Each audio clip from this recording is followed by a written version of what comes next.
we've thrown this out there, not this discussion, but we've thrown this out there before, that the college football playoffs are not a part of the NCAA. It's a completely separate thing.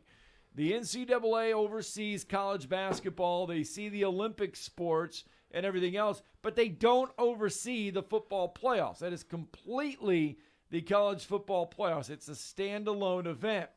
Gene Smith, the Big Ten, is having their spring meetings. The SEC will have theirs in Destin here in a couple weeks. He told ESPN and Heather Dinich yesterday that here he goes, this is my idea, that college football, simply because they offer 85 scholarships, they need different rules. He says they need to create their own rules, create their own governing structure, have their own enforcement, have their own requirements, whatever that might be. It says that might be the medical space, for example. If a student athlete is injured and hurt in their senior year, you can take care of them when they're done until they're healed. He says you don't have to follow the NCAA rules. You can go on your own. You can you can go under your own umbrella under the college football playoff model with your own rules and own structure. Let the NCAA continue to host championships for basketball and Olympic sports, but college football break away. A lot of people think that's eventually going to happen. I mean, we will see. I mean, pretty much they already have. I mean, they do their own thing. The NCAA's sleep at the wheel, as always, and so it's not going to surprise me. Just like what Ross Dellinger wrote yesterday, and Ross is one of the best reporters there is. He's on the West Coast. Reached out to him yesterday, and I mean, they're going to do something with NIL. I think everybody knows that it's not going to stay the status quo. But could you see college football completely breaking away from the NCAA and having the 10? He's proposing the 10 conferences in college football, the Power Five and the Group of Five, breaking away from the NCAA and creating their own model. I wouldn't be surprised if they tried to do that in football. They'd have to, hire their own commissioner, and Nick Saban's been an advocate of that for many years. But yeah, I wouldn't be shocked if they had their own rules and broke away. In college football and Power Five and even Group of Five football, I wouldn't be shocked at all. Though I would say the only thing is, long term, would Group of Five want to, form their own division and compete for a championship? Because most of them are not going to be able to compete for a national title. They're not going to make the playoffs, 97, 98, 99% of the time. Only an outlier is going to reach it. Right. And Smith has said that his suggestion has received mixed reviews. Not everybody is on board with his idea. Most are going to want to just break away with every sport and just do away with the NCAA, period. I don't think they're going to want to just go with football. And personally, I wouldn't follow a Big Ten person anywhere. So whatever. You couldn't have the other sports break away from the NCAA, could you? Well, I mean, I'm just saying, certainly the NCAA is not going to let go of the basketball tournament. It's their cash cow. But right. I would think that they would want to just be completely independent of the NCAA in every way. But only so. That's what I'm saying. Only really Power Five schools could do that. So I don't know. We'll see. I tend to doubt that's going to happen. Where they're going to break away completely. But again, it could be that eventually that football finds a way to distance themselves from the NCAA. But I do think right now that's more of a pipe dream than anything else. All right, so Smith making these comments, he says the college football model needs to be looked at differently. He says, as we consider expansion, we ought to consider the structure. The reality is we need to begin to control our own space. We've got to make sure we're careful with antitrust, but at the end of the day, we need different rules. I just asked this, though, why does college football need different rules than college basketball? Well, the sports are different. There's 85 scholarships. Certainly, I think, with the way if you're trying to save the bowl structure in the college football playoff, the playoff system is completely different. It's just and to be honest with you, I'll just quote Coach Bryant. It's hard to rally around a math class. By far and away, it's the biggest moneymaker, a lot bigger than college basketball, just because of the fans. I mean, you can draw 100 and some odd plus thousand fans to a college football game. College basketball, a huge crowd is 24,000 people. It doesn't even compare. Right. And so the money is a lot bigger in college football. And that's what it all comes down to. It's all about the money.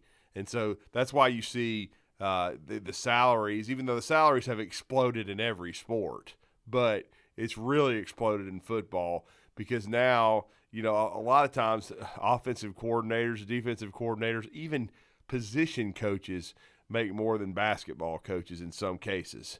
And so that's just the money is so big, and so that's why a lot of people want football to break away because it's by far and away driving the bus financially at a lot of schools.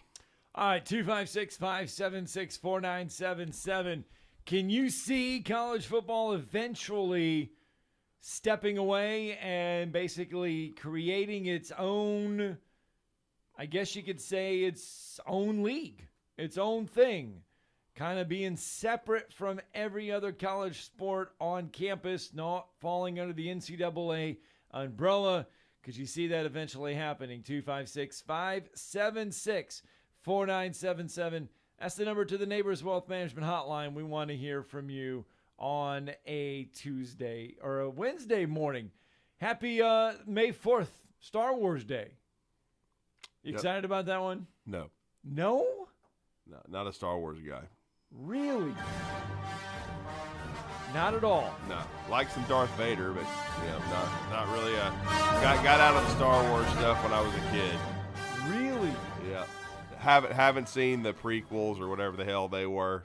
Haven't seen many of the Disney ones that have come out. I think I saw one, and it was interesting, but I'm not. A lot of people just they buy tickets in advance and they're I love all the all Star Wars movies. Yes, I've seen them all. I haven't seen them. Nope. Of course, I saw the original 3 when I was a kid, and but I have not.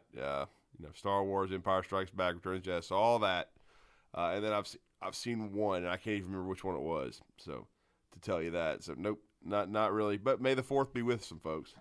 Wow, that's surprising. Yep. I thought maybe you would have seen. Nope. Have not seen a lot of that, so I have not seen them. Maybe sometime at some point I might, but it hasn't been a huge priority. All right, 256-576-4977. That's the number of the Neighbors Wealth Management Hotline. Okay, it's no secret that we've laughed, made fun of, talked about Urban Meyer aplenty for his time in Jacksonville, whether it be creating a point system to determine who gets cut. I don't know what it would be, but Urban Meyer's tenure in Jacksonville was not good, to say the least.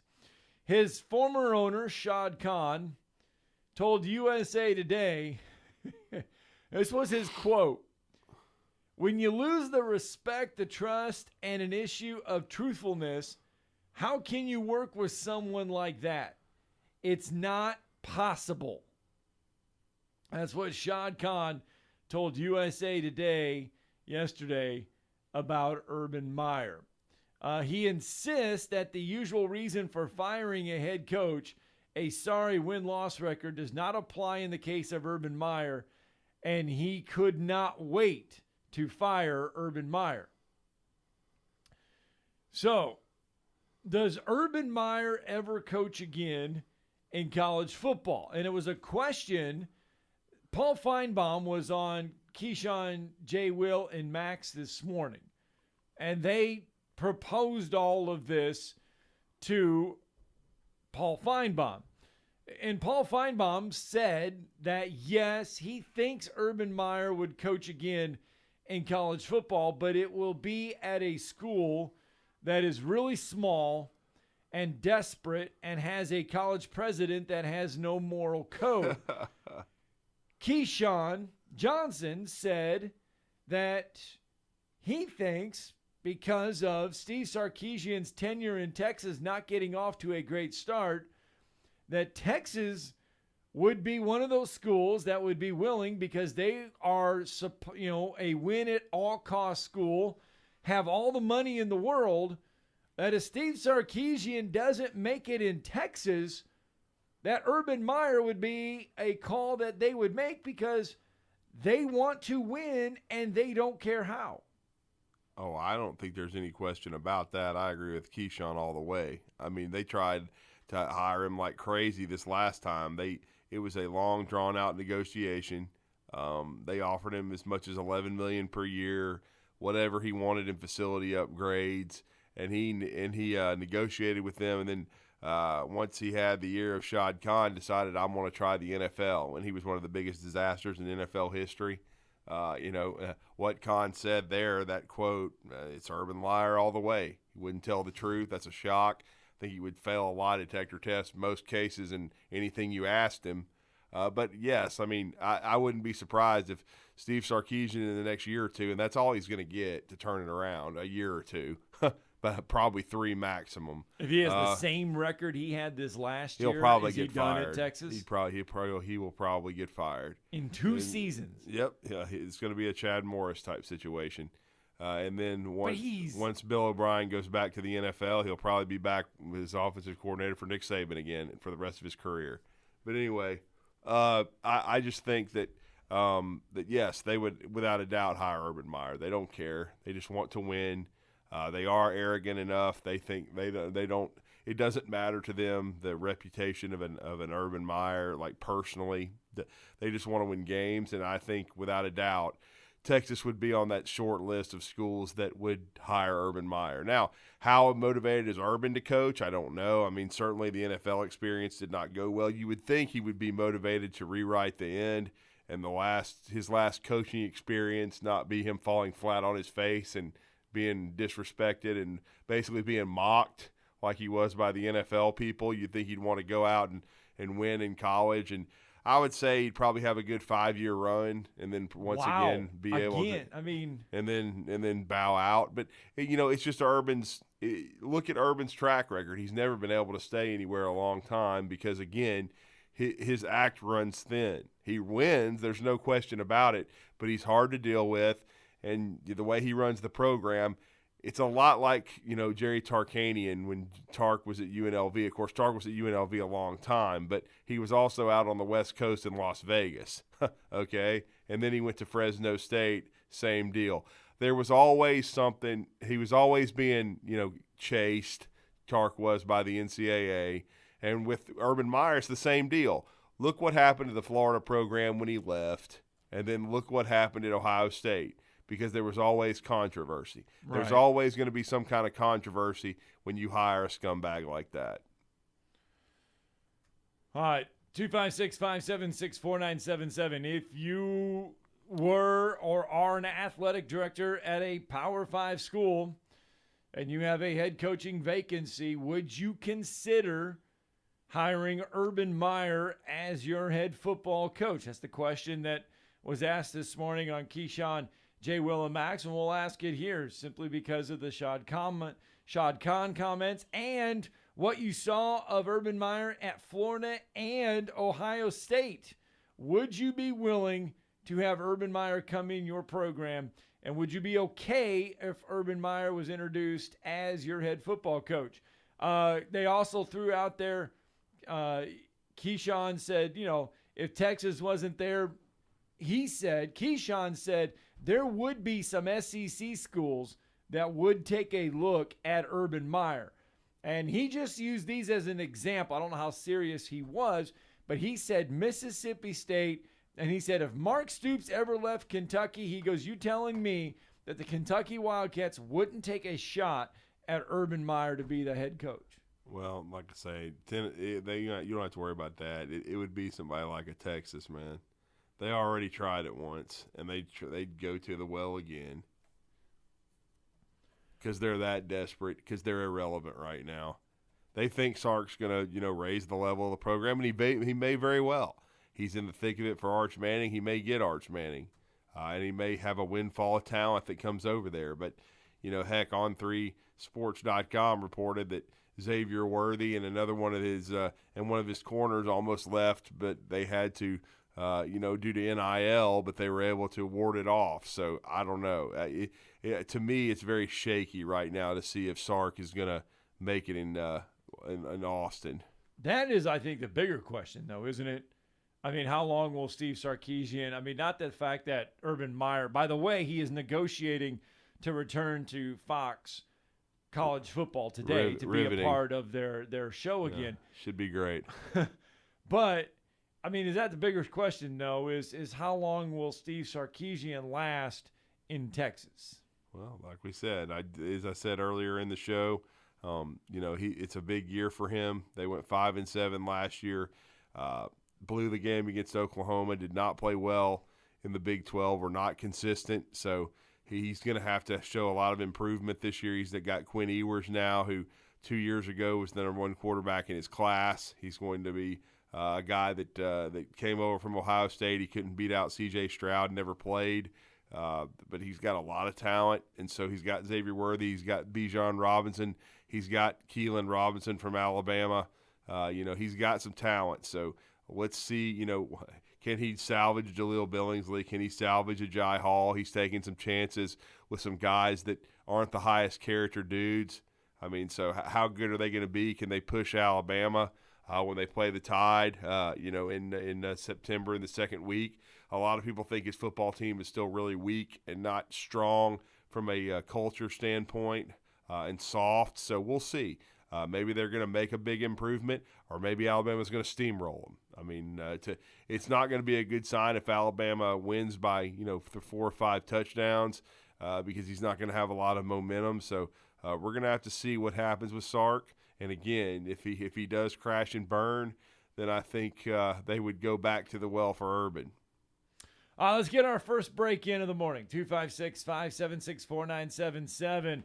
We'll be right back. More Talking Ball on 97.7 ESPN The Zone. You're listening to Talkin Ball on 97.7 ESPN The Zone.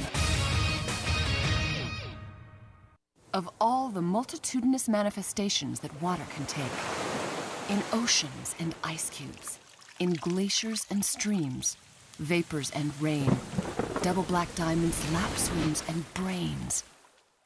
Of all that water everywhere, only 0.5% is fresh water available for human use. That's why at Moen, we're innovating to save 1 trillion gallons of water by 2030. Discover Mission Moen at moen.com. When I chose a garage door company, I did my homework. I needed Precision Overhead Garage Door Service. They have a 5-star Google rating. I checked their reviews and liked what their customers had to say. Precision Overhead Garage Door has lifetime warranty packages. Same-day service if I call before 2 p.m. If they can't make it the same day, my service call fee the next day is waived. They did a 25-point safety inspection on the door and operator. Now that's peace of mind. Residential, commercial, and gate services. Precision Overhead Garage Door Service. Call 256-400-4500. You've got to experience Toyotathon at Bill Penny Toyota. They've got the selection with over 700 new Toyotas to choose from. And they've got the extras with Bill Penny perks and a 10-year unlimited warranty. So get on over to Bill Penny Toyota today and experience Toyotathon. Bill Penny Toyota in Huntsville and online at BillPennyToyota.com. Bill Penny's Toyota 10-year unlimited warranty is valid through the 10th year of ownership. Valid on new vehicles only. See dealer for details. This is Wes Neighbors talking to Chris Haygood of Bob Wallace Appliance. Chris, what sets you apart from other appliance dealerships? Wes, these appliances are going into the most used room in your house, your kitchen. The way we have these appliances displayed, it's easy for you to visualize how they'll look in your home. Wes, what sets us apart is the people. They're well trained. In fact, they live and breathe these appliances. And if you need service, you'll really appreciate our parts department. Contact Bob Wallace Appliance at 256-533-2121.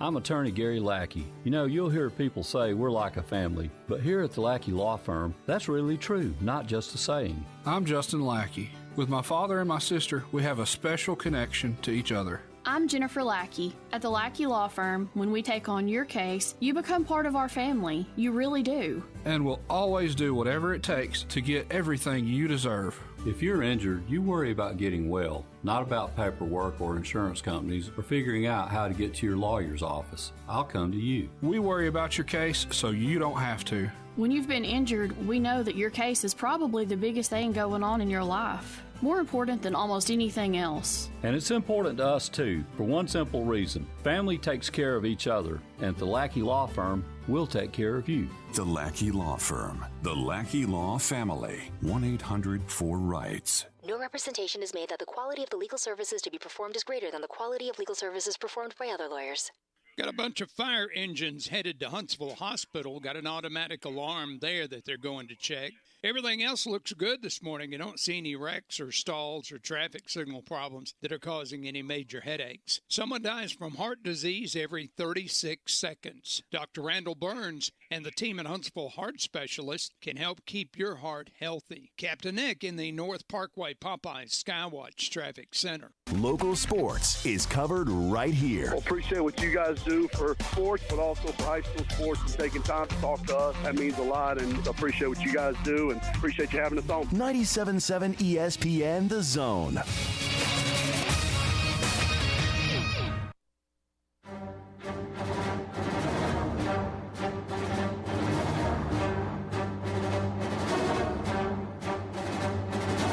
Welcome back, Talkin Ball, 97.7 ESPN The Zone. That's the best riff right there. Darth Vader. The Imperial March. Yes. Yes. On this May 4th. May the 4th be with you. Yes. See, you got into it. It's just kind of fun to say. It's kind of fun to just do it, and I don't even know why. I guess it was not until recently, not until they released these last several Star Wars movies that this May 4th day kind of really started to take off. But anyway, 256-576-4977. That's the number to the Neighbors Wealth Management Hotline. You can get in on the conversation this morning. One of it was, will Urban Meyer ever coach again in the college football world? Keyshawn Johnson felt like it would be Texas. They would be the one school willing to take a gamble on hiring Urban Meyer again if Steve Sarkisian would go flat there in the Lone Star State. Where do you think, if you think, the coach would land again? We want to hear from you. 256-576-4977. All right, the other day we were talking NFL draft. We've talked a ton of NFL draft. Next year, this year was not the year of the quarterback.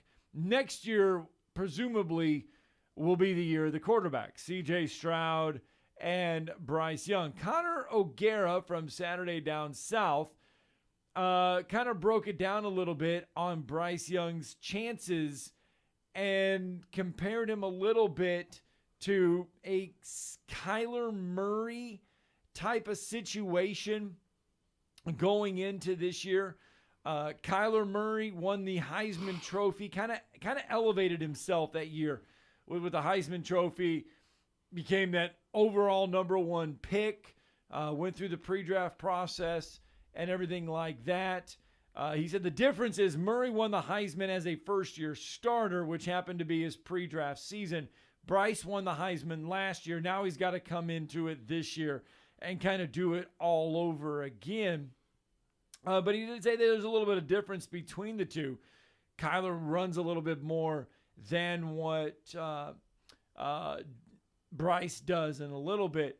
But he kind of went on to say that kind of laid out Bryce's abilities going into this next year as a potential one of the top picks in the NFL draft. Now, he did put in here, he said, no offense to Bryce Young, but Will Anderson should be the number one pick. I mean, he laid that out there in the first couple sentences of this article. But the ceiling for Bryce Young is kind of what he's going about in this article. Well, I mean, I do think Bryce has a high ceiling. He's only started for one full year, won the Heisman Trophy in the best league in the country. I think, I think he proved beyond a shadow of a doubt how good he was and he didn't have, a supporting cast, say, as talented as Tua Tagovailoa when Tua was at Alabama. Still had some really good players around him. Had J-Mo, Jameson Williams, had Mechie, had B-Rob, Brian Robinson, who had great years, but he didn't have a great offensive line in front of him. Still was able to also take hits. I think he showed some durability there. He certainly got sacked and hit more than Tua did. He was able to be durable and last through the season and make it through a 15-game run for Alabama, lead them to a SEC championship, a 13-2 season. So I think he did a lot of great things. I think he's come along at a really good time in football for him because the stature of the quarterback is not as nearly as big a deal.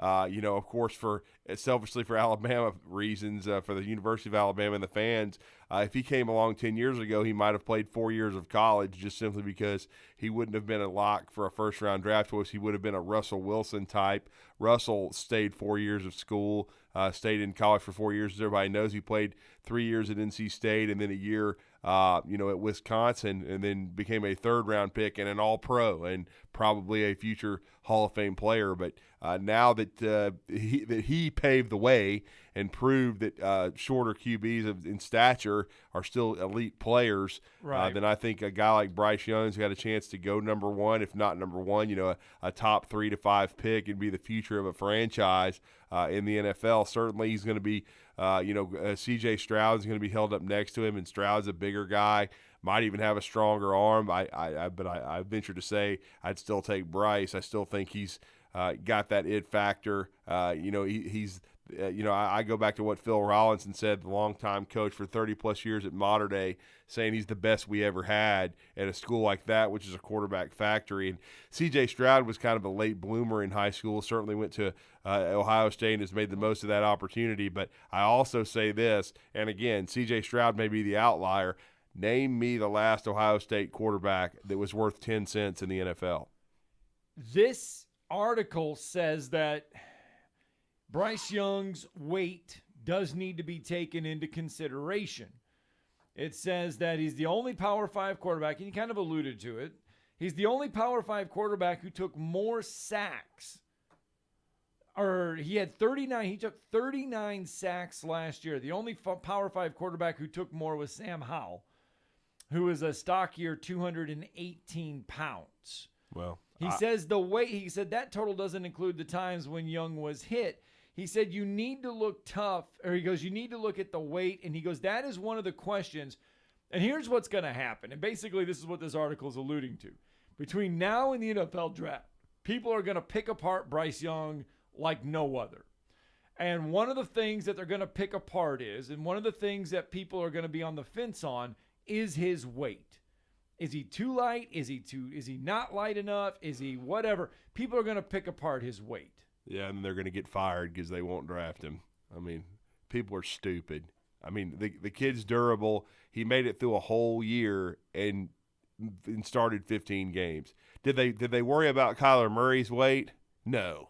They drafted him number 1 overall. That is a stupid argument. He said that Bryce Young gained 20 pounds as an early enrollee just to get into the 190s. Yeah, that's good. That's what happens when you go from high school to college and you're in a college weight program. You gain weight. But there's no concern that he's only at in the 190s. He may end up being at 205 this year. Who knows? But after watching Bryce Young play, the only thing I'd be concerned about if I were an NFL team is having a chance to draft him. I wouldn't be worried about damn weight.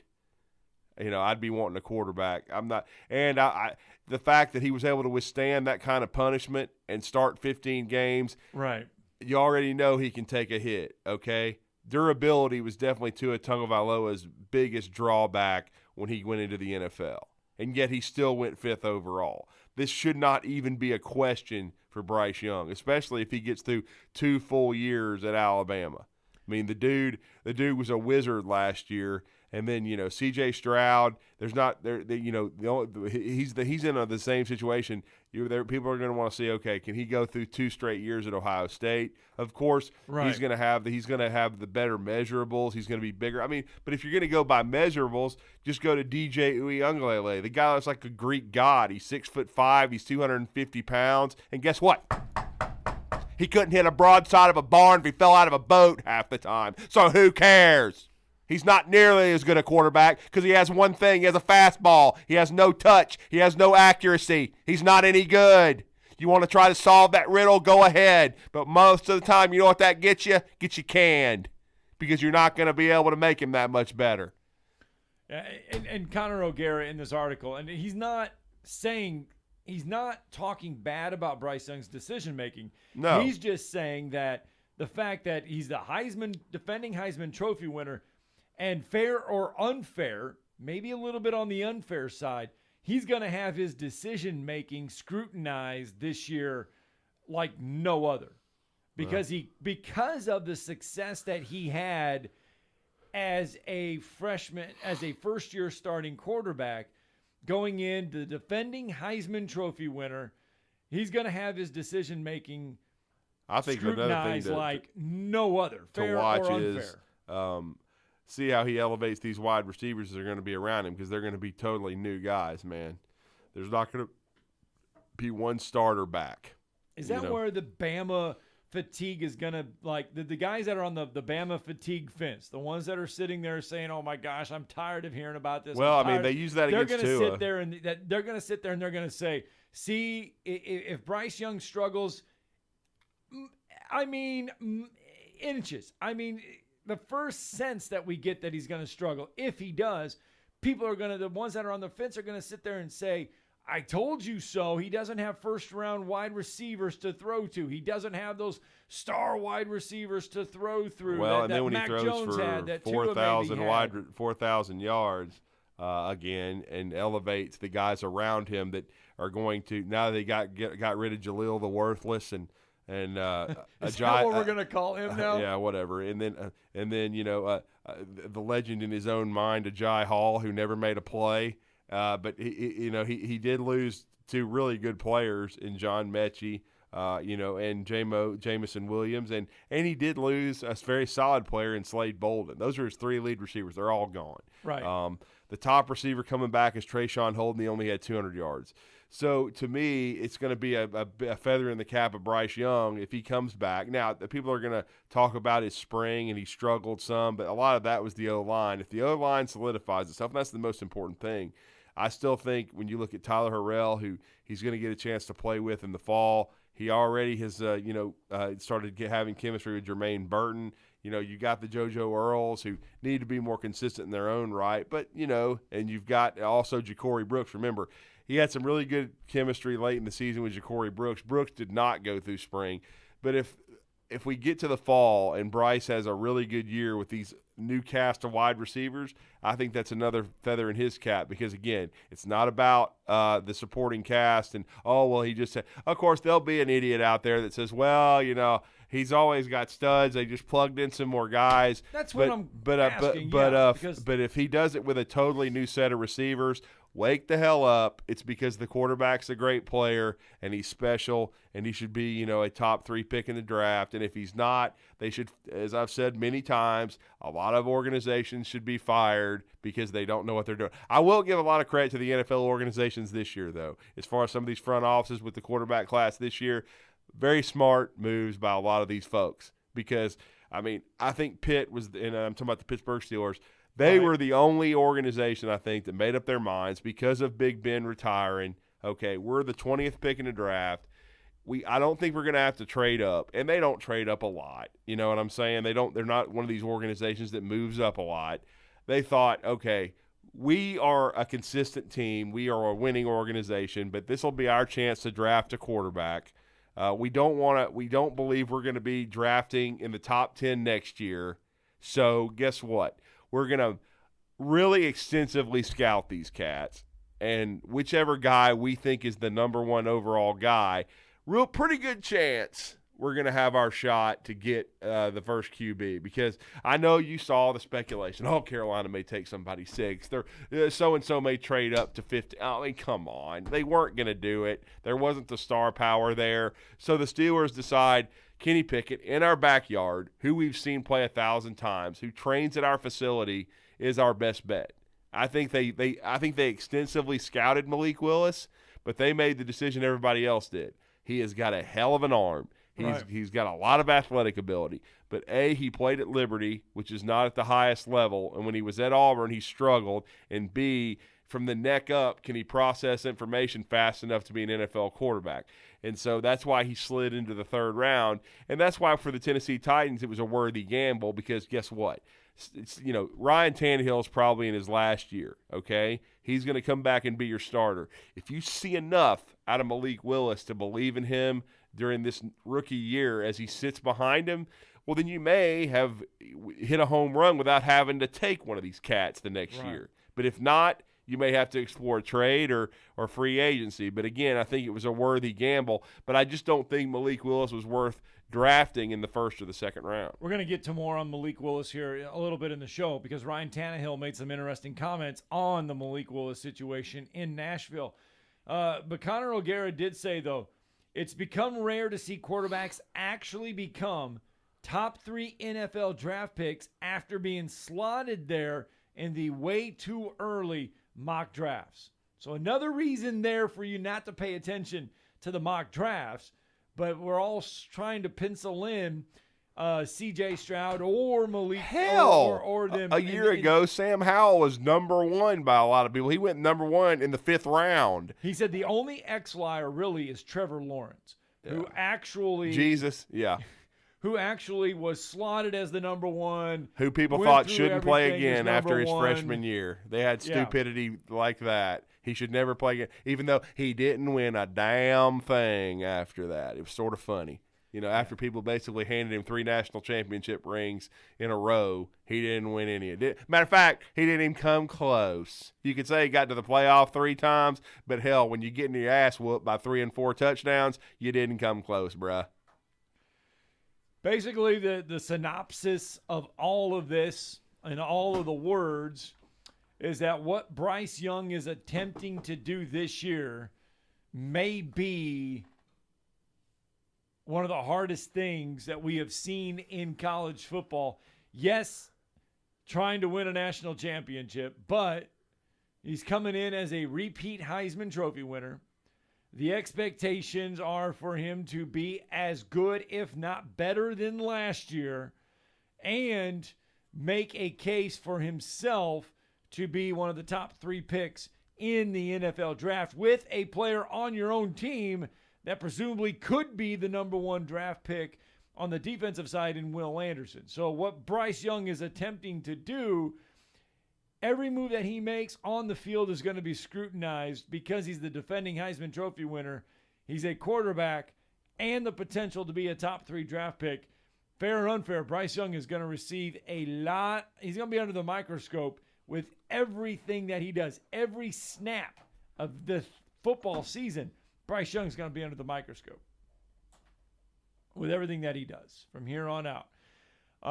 Anyway, 256-576-4977. That's the number to the Neighbors Wealth Management hotline. The irony is he says that Young will now have doubters who push back when he shows up high in the way too early drafts. It could turn into a debate about production versus traits with the college football-focused crowd arguing the former and the NFL-focused crowd arguing for the latter. So there you go. Bryce Young's in a no-win situation this year, really, at Alabama. 256-576-4977.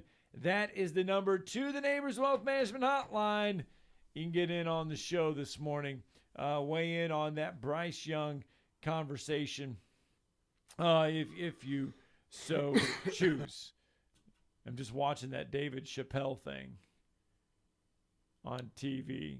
Chappelle was attacked on stage last night. Somebody ran on stage and tackled him. Anyway, interesting.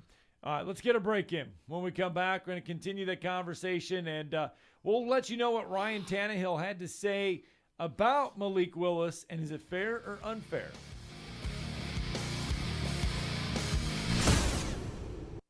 You're listening to Talkin Ball on 97.7 ESPN, The Zone. McCurry Motors is your car and van rental headquarters. You can rent the vehicle you need today. Family in town, sporting event, church function, no matter what your need, McCurry Motors has you covered with a wide selection of cars and vans available for rent. They have 12-passenger Mercedes Sprinter vans, 12-passenger Ford Transit vans, 15-passenger Ford Transit vans, and 15-passenger Chevrolet Express vans. They have 2 locations, Highway 72 in Athens or Max Luther Drive in Huntsville. I'm James Lomax, and I'm running to be your state representative. I'm running because the stakes have never been higher. I was raised here. I attended Grissom High School in UAH, and now my wife Elizabeth and I are building a family here. Through my career in commercial real estate, I've seen firsthand the challenges facing our area, but also the unique opportunities that lay ahead. As your state representative, I will work with other leaders to keep our economy on track while reeling in new industries and being a champion for existing businesses. I'll make sure that we have the best schools in our state and that we get the fair share of road funding and that Redstone Arsenal is promoted. I believe first and foremost that life begins at conception and it must be protected. With fresh, conservative leadership, I'll stand up and fight against a toxic, cancel culture-based agenda, and I'll fight for a better tomorrow in Alabama. I'm James Lomax, and I ask for your vote in the Republican primary on May 24th. Paid for by Friends of James Lomax, P.O. Box 875, Huntsville, Alabama 35804.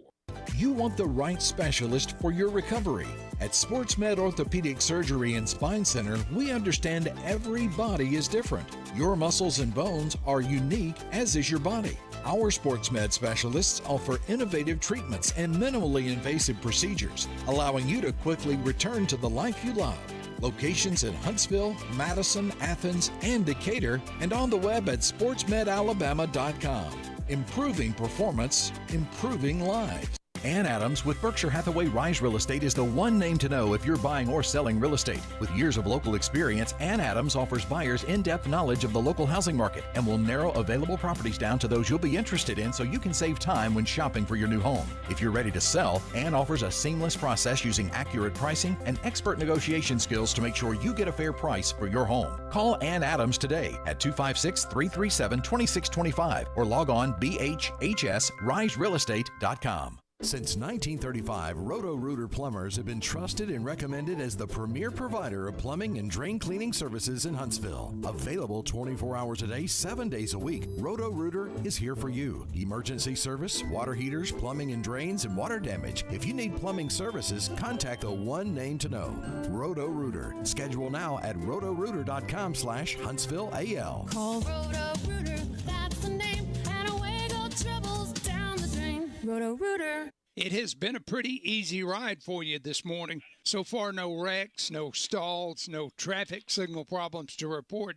You be careful. Things can change quickly. Officers, construction workers, and first responders put their lives on the line every time they step on the roadway. Why not make it safer for them? Move over. It's the law. Captain Nick in the North Parkway Popeyes Skywatch Traffic Center. This segment of Talkin Ball is brought to you by University Kia, the #1 volume Kia dealer in the state of Alabama. Located online at universitykia.com.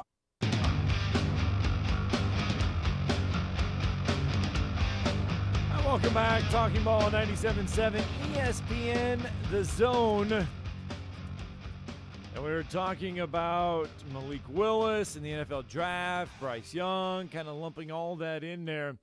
Ryan Tannehill, the current quarterback of the Tennessee Titans, was asked about Malik Willis and was asked about whether or not he should mentor Malik Willis. In a quarterback room, in the same room, we're competing against each other. We're watching the same tape. We're doing the same drills. I don't think it's my job to mentor him, but if he learns from me along the way, then that's a great thing. It is not my job to mentor Malik Willis, from Ryan Tannehill. It's not his job. Brett Favre said this years ago about Aaron Rodgers. Aaron Rodgers said the same thing when the Packers decided to take a quarterback in round 1. So it's not the quarterback's job in the NFL to mentor a veteran starter, to mentor a young quarterback who has been potentially drafted to replace you. Now, Malik's going to have to prove himself. In the NFL, it's actually the reverse. Like a guy like Brian Hoyer, who's with the New England Patriots, he was brought in to mentor a guy like Mac Jones. Even though Mac is going to start, he's brought in to kind of help him along and be another set of eyes for him. In the NFL, it's completely reversed. It's a lot of times the veteran backup you bring in to mentor a young quarterback who is going to start.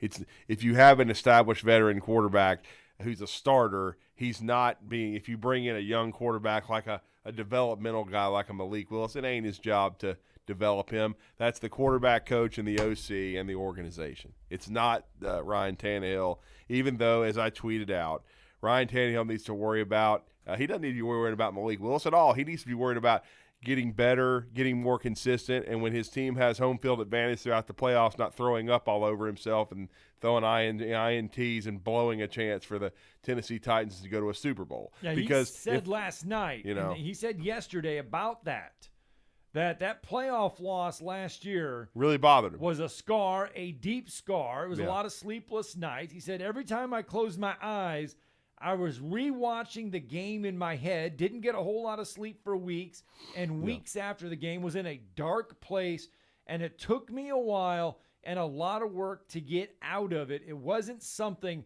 that went away easily, and it's still a scar that I'll carry with me throughout the rest of my life. Well, guess what? You're not going to have Julio Jones and now A.J. Brown to throw to. So this is going to be really interesting. Can you continue to be a productive guy? I didn't think his year last year was great overall, and of course a lot of it was without Derrick Henry. But yet, even without Derrick, during the regular season, they were able to win games and be the number one overall seed. But then when it mattered most, he didn't play well at all against Joe Burrow and the Bengals. If you win that game potentially, and you remember it went down to the very end to a field goal by Evan McPherson, then good grief, man. You might end up in a Super Bowl. Certainly, the Cincinnati Bengals ended up in one and nearly won it. And so it's already changed the trajectory of Joe Burrow. Everybody thinks he's one of the best young quarterbacks in the NFL. And now there are severe questions about Ryan Tannehill. I mean, certainly he's going to be the QB this year of the Titans. Look at his cap number. But after that, I don't know. Who knows? These are the same questions that people were raising about Ryan Tannehill even before. Well, right? I mean, they've always had questions about him because he didn't have a great run in Miami after being a first-round draft choice out of Texas A&M. So, again, he came out of Texas A&M. He's a great athlete, actually. He was a wide receiver for the first part of his tenure at Texas A&M, and then they moved him back to his original position of quarterback. He put together some good film.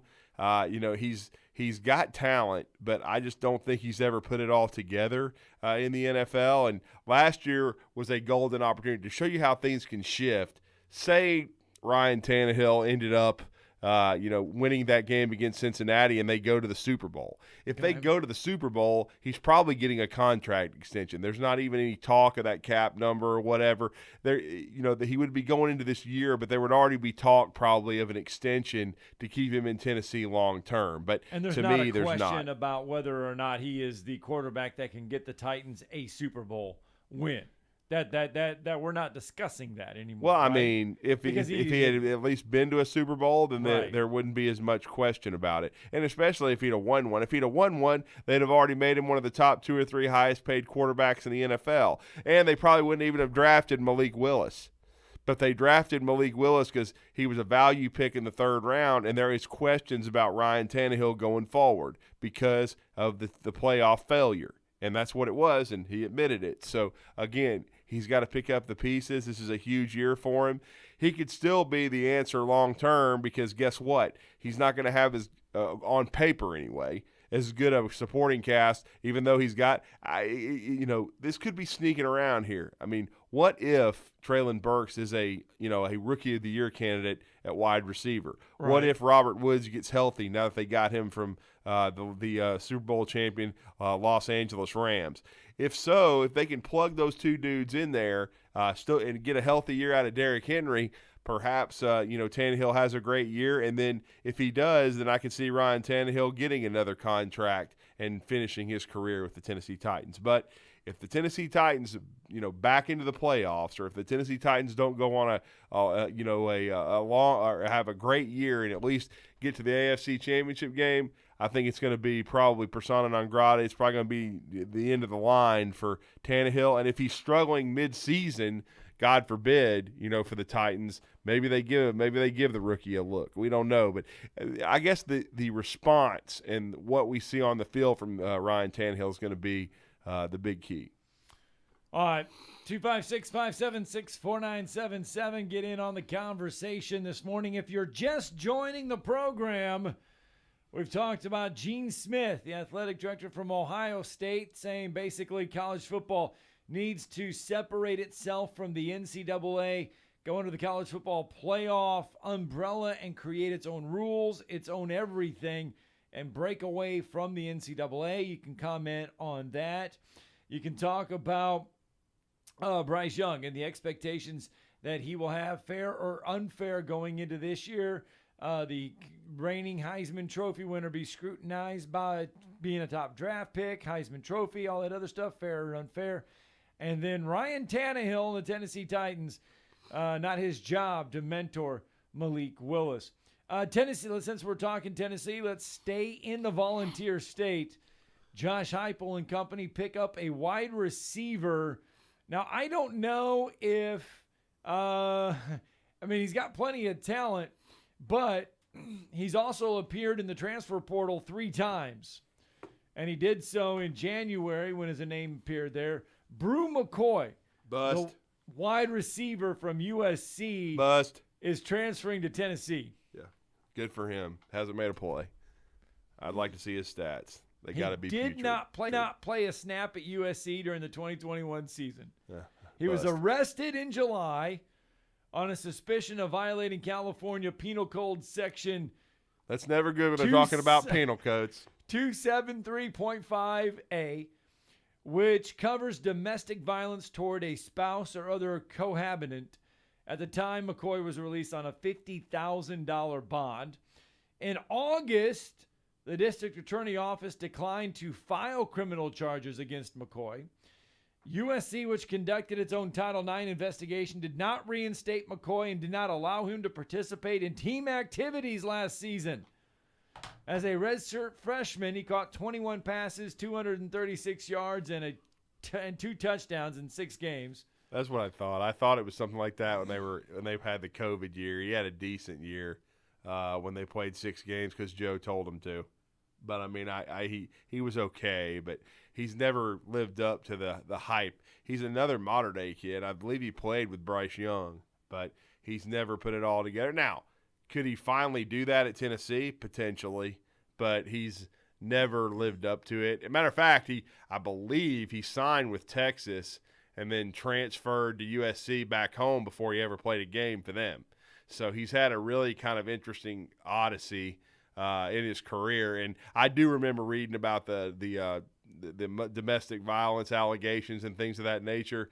And I guess that's right. That's why he ended up redshirting and not playing last year. And he enrolled out of college. He enrolled at USC after graduating from Or then he went to Texas, then back to USC, Then I think. Cliff Kingsbury was hired at USC. Remember this? He was hired at USC and then quickly left to go to the NFL. Yeah, as head coach. That's when McCoy then left and went to We'll see, but he's been a bust so far. We'll see if he ends up finding his way.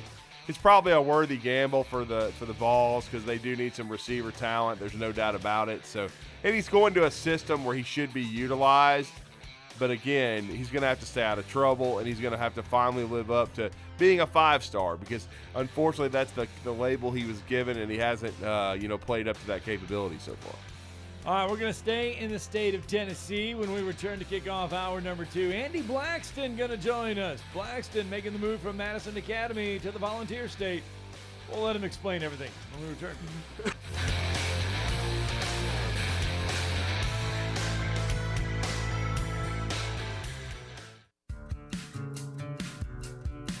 Did you know that your car, truck, or SUV may be worth over 30 or 40% more than it was last year? It's true. Bobby White back again for Woody Anderson Ford, and we'd love your trade-in for a personalized custom factory order on a 2022 Explorer, Expedition, Ranger, or F-150. You'll get exactly the color and options you want, and Woody Anderson Ford will save you 5% off MSRP, plus you'll get any additional Ford factory rebates. Or if you need a new ride today, choose a Ford Blue Advantage certified pre-owned vehicle. We have over 100 to choose from. Our Ford Gold certified or low mileage, gently used vehicles with great warranties. They've passed a 172-point inspection by certified technicians, come with our 24-hour roadside assistance, plus a full tank of gas and a fresh oil change. At Woody Anderson Ford, whether it's a new order or a pre-owned, we promise to always do the right thing. Corner of George and Sparkman, hope to see you soon. WCZN, Union Grove, Huntsville, Alabama. 97.7 ESPN, The Zone. Good morning. Still not much to the ride in this morning. We've made it through the morning in really good shape. You be careful. We're about to get into serious last-minute dash mode. Put some extra room in there so you got somewhere to go if something does go wrong around you. Popeye's $6 shrimp tackle box is back with 8 butterfly shrimp, a signature side, and a buttermilk biscuit. University and Jordan, 72 in Jeff and North Parkway. Captain Nick in the Popeye Skywatch Traffic Center.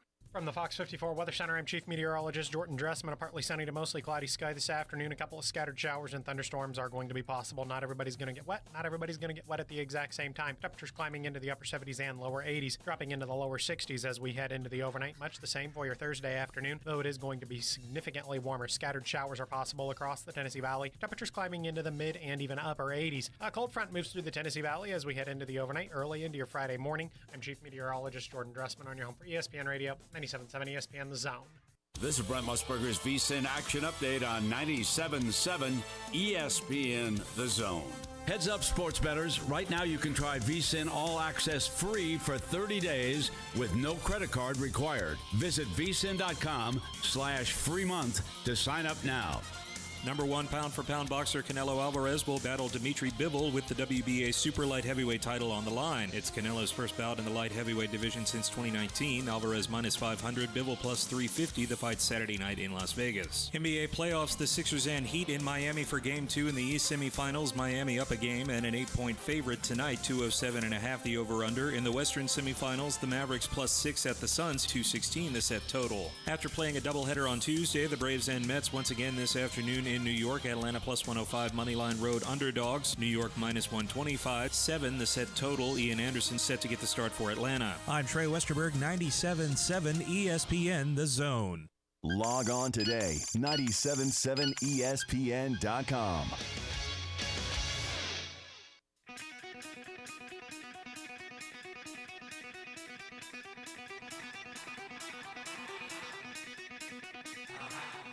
Welcome to Talkin Ball with Scott Tyson and Drew DeArmond. Call into the Neighbors Wealth Management Hotline now, 256-576-4977. That's 256-576-4977. Now, here's Scott and Drew. It is indeed hour 2, Talkin Ball, 97.7 ESPN The Zone. Welcome in on a Wednesday morning, or welcome back on a Wednesday morning, whether you're just tuning in or you've been with us the whole time. We appreciate everyone for joining us on a Wednesday. Safe travels into work, into school in this second hour of the show. And he's been a familiar face, a familiar voice on this air. Madison Academy baseball, or basketball, I should say. Andy Blackston been a part of it. And now he is taking his game north. He is. He's got an amazing opportunity, but we consider ourselves very blessed. Of course, we have been the home of Madison Academy Athletics now here at 97.7 The Zone for many years. And he came to our community back to Huntsville following a very successful tenure as the head basketball coach on the women's side at Austin Peay University. Before that, he was the head basketball coach for 3 years at UAH on the ladies' side and was an assistant coach also for Lenny Acuff at UAH. and he's a Clarksville, Tennessee native, so he's really going home in many ways. But he went to Lipscomb University, and then, of course, was a graduate assistant at Austin Peay before coming back to lead that women's program. But we were very fortunate. He had a very young family at the time and wanted to raise them here. Came back to Huntsville, which has made a big impact on him. And from 2006 through this season for 16 years was the head basketball coach at Madison Academy, winning 5 state championships, reaching the Final Four 11 times, but mentoring so many young people. He's one of the finest men I've ever had a chance to know, and now he is going to be moving to Brentwood Academy, as Scott mentioned, in Nashville, and we're very excited for him, but we wanted him to come on and talk about his journey at Madison Academy with us for a few minutes this morning, and that's Coach Andy Blackston, who's with us on the Neighbors Wealth Management Hotline. Coach, you're with Drew and Scott. Good morning. How are you? Boys, how we doing? You guys all right? We're doing well, Coach. Doing well. Yeah, how's life treating you? Well, it's exciting, man. I'm not gonna lie to you. Just kind of a fresh start in Nashville, and just really looking forward to it. Obviously, when you're in a transition like this, I want to do a great job at what I'm doing here for the next couple weeks, and at the same time, you got to get some stuff going up there. You got the summer around the corner, so it's a little bit of a stretch. We've got to get our house sold. We got to find a house. We got all kinds of things going on. And so, but we're going to just trust the Lord. I mean, He kind of opened the door, and we're just going to walk through it. Not to mention you got a graduation party to plan, to plan on top of all of that. Oh, no doubt. My son Drew, he's been here at Madison Academy all his life, and he's going to go to Trevecca up there, which is right outside of Nashville, right there downtown, and so it's really timely. The Lord's timing's perfect, and we're Tennessee. I'm Tennessee folk. I like Drew said, I grew up in Columbia, Tennessee, and then moved to Clarksville, Tennessee, and then I came to Nashville for 5 years, and then back to Clarksville, and then got a chance to be down here, be around some really good people. But leaving Madison Academy after 16 years is just bittersweet. I mean, there's so much good that I've experienced here, and I've had a lot of growth here, not just in professionally, but just personally. Just got a lot of things in order, because college sports it'll get you messed up a little bit if you let it, if you're not mature enough to know how to handle it. So just coming here and pouring into the kids, not just my team, but just the students here at Madison Academy across the board. Well, and Coach, I mean, talk about the decision to come to Madison Academy originally, because you were a very young coach but had a lot of success. I mean, you had success at UAH with the women's program. You went to Austin Peay, and certainly leaving there, your record was really, really good, but you decided that you wanted to coach on the high school level. Talk about that decision, and then coming here, which ultimately helped to shape a big part of your career and helped to create this opportunity to go to Brentwood Academy. Yeah, sure. I mean, I always wanted to be a college coach, and I said I made the mistake of saying I'll never be a high school coach to somebody one day. Here we are 16 years later, and I was like, okay, so you got to be careful deciding what you think your path is. And I know, we live in an era where you got to make goals and work hard, but, also you got to stop and maybe ask the Lord, how do you want to use me? Because, we just had one of the best basketball players ever, Eric Robinson. He passed away. He was on my staff, played at Lee, UTC, FCA. What an unbelievable guy. And, he's playing in adult league, and he just passed, he passed out and he never woke up. And that's just a good reminder, life's but a vapor, and we all have the same number of minutes in the day. And, we just want to really make them count for, what really matters. And so, hey, MA's gave me a chance to do that. And so, and then, just so many good coaches and players and, that have helped make MA, a very hopefully well-respected basketball program in the state of Alabama. Yeah, I mean, you mentioned coaching high school. I mean, you came right out of the college ranks to Madison Academy, and you look back on it, the state championships, the kids, man, it's got to be hard to sit there and say goodbye, but at the same time, I can understand the fresh start, the feeling, the excitement about starting something new. In our lives, sometimes we get entrenched of doing the same thing every day. And when you get something like this, an opportunity to not start fresh, but start new, it just brings excitement back to what you love to do. It really does. And I mean, you said it, man. It is hard. It's going to be hard leaving this place. I mean, but just the opportunity just to get a fresh start and just it's one of the premier private school programs in the state of Tennessee. I mean, they've had 3 McDonald's All-Americans. They've won it a bunch, I think 8 times. Darius Garland from the Cavs, just recently graduated from there. And so it's a good tradition. There's a tradition of excellence, of winning, and I'm definitely not going to go up there and try to start something new that's not there. I mean, it's there. You're walking into a winning expectation, and so that's exciting. And then the Tennessee private school system is just different. It's really different because they play the private school state championship, and so they don't have the competitive balance. They don't have the multiplier, and it makes sense for this to be the time to go. Well, it does, and of course, I wouldn't be surprised if you continue to compete against some teams from this area. Certainly, Huntsville High went to Brentwood Academy this past year and played against a very high-level team. I know they were undefeated until very late in the season. They had a great run, so you're obviously taking over a healthy situation. You already talked about Darius Garland, and he was at Vanderbilt for a very brief time, now doing a great job with the Cleveland Cavaliers, no question about that. And so you've already had to fill some big shoes because you followed our great friend Danny Petty at Madison Academy, and they were coming off, a great run under him. Yeah, Coach Petty, man, he's coached a little bit of everywhere, and he has. What a legend, man! Like, that guy just loved to coach, and he did so much for this school, kind of got it going on the map, and really, when I started, I really walked into a good situation here, and hey, we were fortunate to win 2 state championships my first 2 years, and so new coach immediately winning 2 state championships, that gives you a little bit of buffer, you know what I'm saying, a little bit of the benefit of the doubt, maybe a lot of the benefit of the doubt, and so that's going to be something I look back on and think, man, that's some awesome times at MA. Well, obviously, you mentioned what you have to do now between now and then. You're going to finish it up at Madison Academy. What lies ahead for you at your next stop? I mean, what's the first things that you got to do there? And how different are the summer rules or rules for Tennessee basketball versus here in the state of Alabama?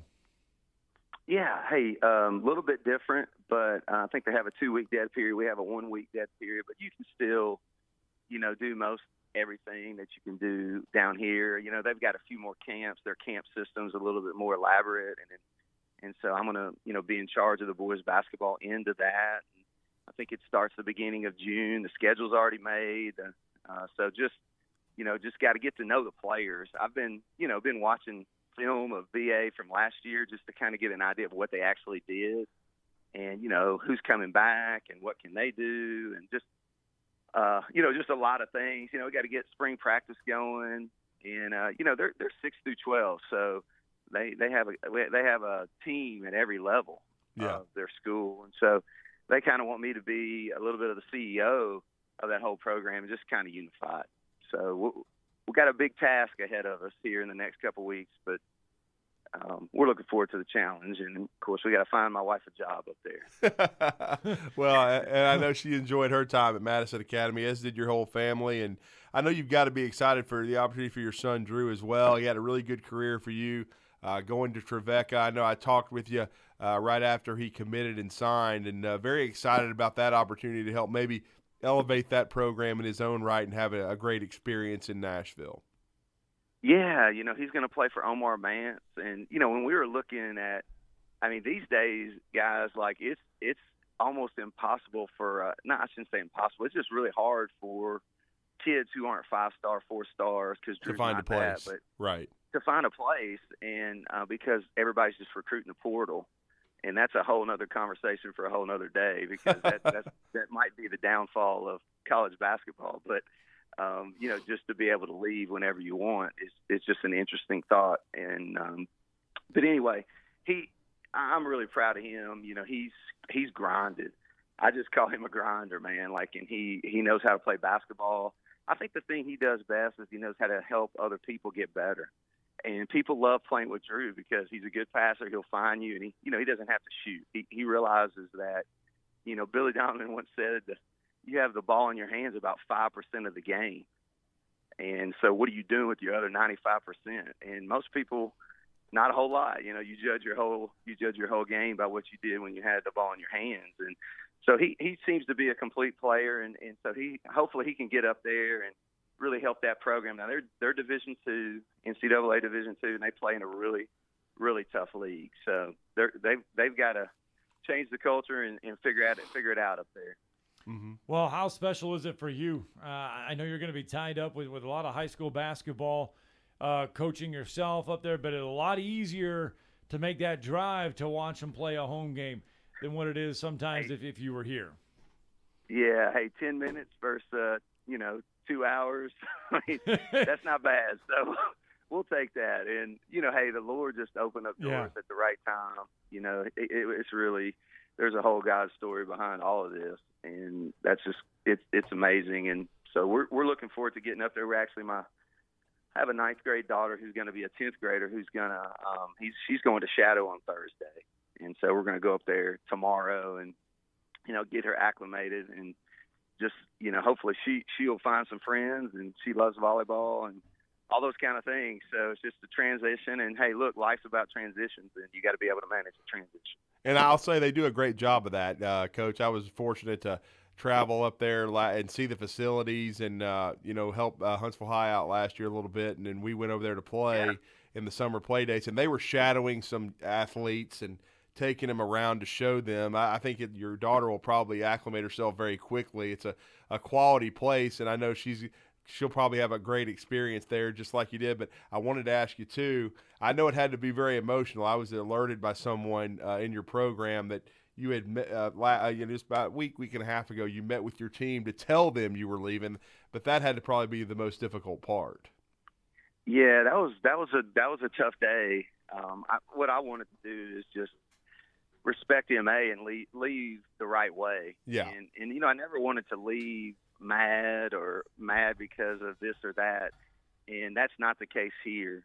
And so I was able to let our administrators know, Casey Ferris, Brian Privet, Mark Mincher, and then hey, I think we're going to have to jump on this opportunity and pull out of MA, and I let them know before I let BA know. And then later that day, we called a meeting, and it was hard. It was hard. It was tough. Because I do care about those kids, and I care about this place and what the Lord's doing with it and all the different things. Like, this is really a neat place, and I was able to be more than a basketball coach here. Like, that's what I wanted to be. I've always wanted to be more than a basketball coach. I wanted to be a good basketball coach, but more than a basketball coach, somebody who impacted kids' lives for Kingdom of God. And I feel like the Lord opened that, and we were able to do that. And so I feel like he's releasing us and allowing us to move on and try to do that somewhere else. Yeah, you look at your time there at MA, you've come a long ways. I mean, you started as athletic director and basketball coach, and you look at the athletic now, the structure there at Madison Academy. I mean, man, they always say leave it in a better place, and I think you're definitely doing that. Well, I'm very thankful. I've worn a lot of different hats here. I've been a teacher the whole time. Yes. And then, to be the athletic director for 10 years. And, the past 5 years, I've been fortunate to be the spiritual formation director and the boys basketball coach, which is, what was my heart. I kind of grew into that role. And, I tell everybody the best team that I coach on campus is the student spiritual formation team. So when I became the director of spiritual formation, we kind of looked into our population and looked for juniors and seniors that were more mature and maybe had the respect of their classmates. And so we were able to form that team, and that team just pour into that team so they can pour into their peers. And it's been a neat place, and I'm thankful that the administration, even Dr. Terry Davis, who's retired already, they've allowed things to go forward instead of just doing the same things, and I think there's some fruit. I think there is too, Coach. And I got to say, you also had to navigate Madison Academy from a 3A school to all the way up to a 6A at times due to the multiplier. I think that's going to help you at Brentwood Academy with the competition level there.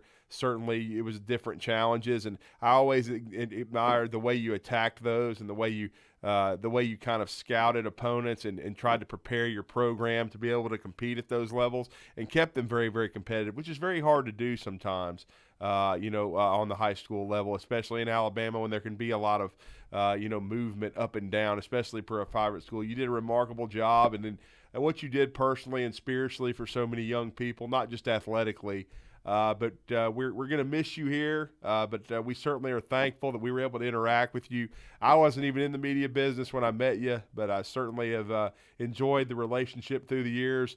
I look forward to seeing you, Coach, at Brentwood Academy. It's going to take me getting used to it and not having you over there at Madison Academy, but I'm certainly happy for you and your family and continued success. And we're glad that you're eventually going to come back here and be inducted into the AHSAA Hall of Fame.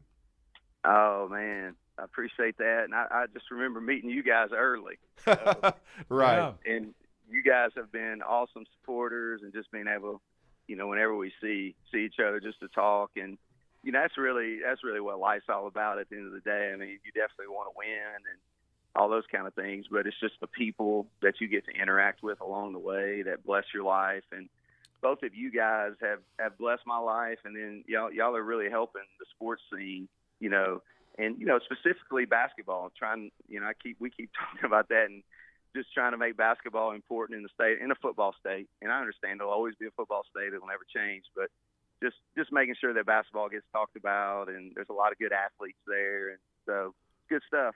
Yeah, absolutely, Coach. And of course, we know you're going to be in the Madison County Hall of Fame in the near future as well. But we just appreciate it. Thank you, man, and congrats to your wife, to Drew, your daughter, everybody. But we know you're going to have continued success over there at Brentwood Academy. And thank you for joining us and talking about your career. And we look forward to the next chapter. Appreciate you guys. Y'all have a great day. Thanks. Andy Blackston joining us on the Neighbors Wealth Management Hotline, making the move up to Tennessee. All right, let's get that break in. When we come back, more conversation here on Talkin Ball on 97.7 ESPN The Zone. You're listening to Talkin Ball on 97.7 ESPN The Zone. The world champs are back. The Braves are out to defend their world championship. And behind Matt Olson, Ronald Acuna, Dansby Swanson, Max Fried, and this loaded 2022 roster, a repeat is within reach. Here goes Ozzie, 2-2 on the way, hit well. Deep center field. Might have ourselves a tie ball game. You betcha. And we'll bring you every huge moment of the Braves 2022 season right here on the Atlanta Braves Radio Network. Progressive is America's #1 motorcycle insurer, so we understand motorcycles. No, really, we have a bike translator. Okay, this is awkward, but this bike says he'd appreciate it if you removed his skull pattern saddlebags. He feels self-conscious about them around all the other bikes, and he says you're not fooling anyone. You mostly ride with your golfing buddies. Listen, I'm just the messenger here. Oh, no, I don't want to say that. I think you made yourself clear. Quote with Progressive and see if you could save with America's #1 motorcycle insurer. Progressive Casualty Insurance Company and Affiliates. Did you know that your car, truck, or SUV may be worth over 30 or 40% more than it was last year? It's true. Bobby White back again for Woody Anderson Ford, and we'd love your trade-in for a personalized custom factory order on a 2022 Explorer, Expedition, Ranger, or F-150. You'll get exactly the color and options you want, and Woody Anderson Ford will save you 5% off MSRP, plus you'll get any additional Ford factory rebates. Or if you need a new ride today, choose a Ford Blue Advantage certified pre-owned vehicle. We have over 100 to choose from. Our Ford Gold certified or low mileage, gently used vehicles with great warranties. They've passed a 172-point inspection by certified technicians, come with our 24-hour roadside assistance, plus a full tank of gas and a fresh oil change. At Woody Anderson Ford, whether it's a new order or a pre-owned, we promise to always do the right thing. Corner of George and Sparkman, hope to see you soon. If you're ready to lower your utility bills, it's time to call Eagle Insulation. Eagle can handle it all. Attic re-insulation, insulation removal, wall insulation, and new construction insulation, commercial and residential. Our primary goal is to save you money, and lots of it. Typical clients realize their return on investment within 3 to 6 months. That means the re-insulation actually pays for itself and then some. See if we can help you. Contact Eagle Insulation today, 256-755-1556, or log on insulatewitheagle.com.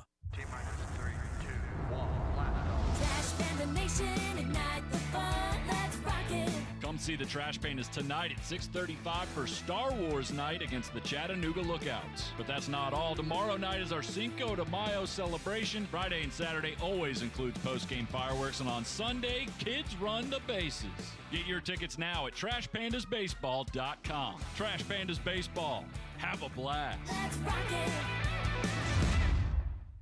The Kentucky Derby is this Saturday, and Bad Daddy's Burger Bar is celebrating by offering another awesome zone deal. If you haven't tried our chef-inspired expressions of pure burger amazingness, then now is the time to sink your teeth into one of Bad Daddy's award-winning burgers for half price. Our zone deal this week gets you $50 worth of delicious burgers made with premium Angus beef for just $25. Log on 977ESPN.com beginning Friday morning and get your Bad Daddy's zone deal before they're gone.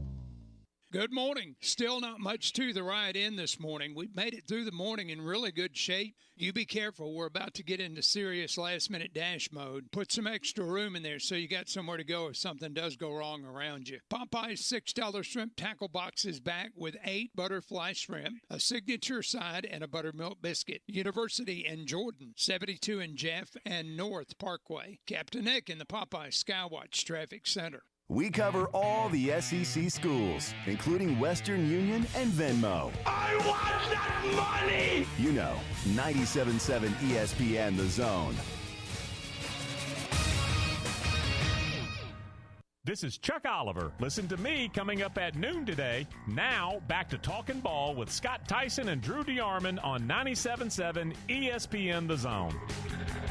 All right, just like that, we are back. We kind of fooled around with a little bit of the NFL draft going into next year. Yeah. But the dust is just settling on the NFL draft that we just came out of in Las Vegas, a draft that some people scratching their heads with the number 1 overall pick by the Jacksonville Jaguars. Some say maybe good, some say bad. But overall, the question is, did every team get what they wanted and needed in this year's draft? Well, our next guest is one of our favorite football minds. We always love picking his brain, and he was in agreement. We were all I think, on the same page with the first pick. We weren't in agreement with what the Jacksonville Jaguars were going to do, and that's what they did, and they took Trayvon Walker with the first pick. He has the M&D draft report that he's been in the draft business for 36 years. He's been in the football business for about that long. He's done a great job with WWL Radio in New Orleans, Louisiana. He's on football with our next guest, and that's, of course, Mike Dettelier, and Mike Dettelier is with us now. Mike, good morning. You're with Drew and Scott. How are you?